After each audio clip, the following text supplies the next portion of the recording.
السلام علیکم ناظرین، میں ہوں مسکان اور آپ دیکھ رہے ہیں پی ایس سی ڈیجیٹل۔ آپ کو آگاہ کرتے چلیں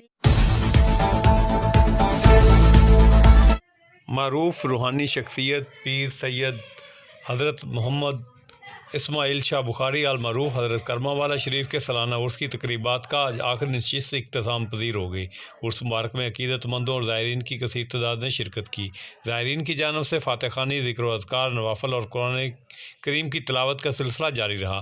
عرس مبارک کی پہلی نشست میں رات کو محفل نعت خوانی اور علماء کرام نے خطابات کیے۔ دوسری اور آخری نشست میں نماز ظہر کے بعد جامعہ دعائے خیر کی گئی، جس میں عالم اسلام اور ملک و قوم کی ترقی اور خوشحالی کے لیے دعا بھی کی گئی۔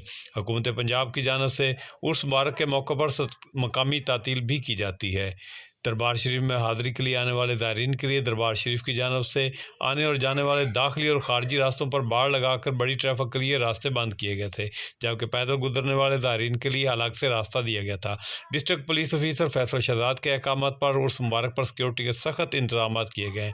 سی سی ٹی وی کیمروں کی مدد سے تمام تر سیکورٹی سہولیات کا جائزہ بھی لیا گیا۔ ضلعی انتظامیہ کی طرف سے اور ریسکیو اہلکاروں کی جانب سے فری میڈیکل کیمپ لگایا گیا۔ عرس میں دور دراز سے آنے والے زائرین عقیدت مندوں کے لیے لنگر کا بھی وسیع انتظام کیا گیا ہے، جو دن بھر اور رات گئے تک جاری رہا۔ عرس مبارک کی تقریبات میں کتابوں کے اسٹال بھی سجائے گئے ہیں اور پانی کی سبیلیں بھی لگائی گئی۔ عرس مبارک کی آخری نشست بعد نماز ظہر ختم ہوئی، جس میں اجتماعی دعا کی گئی اور عالم اسلام اور پاکستان کے لیے خصوصی طور پر دعائیں کی گئیں۔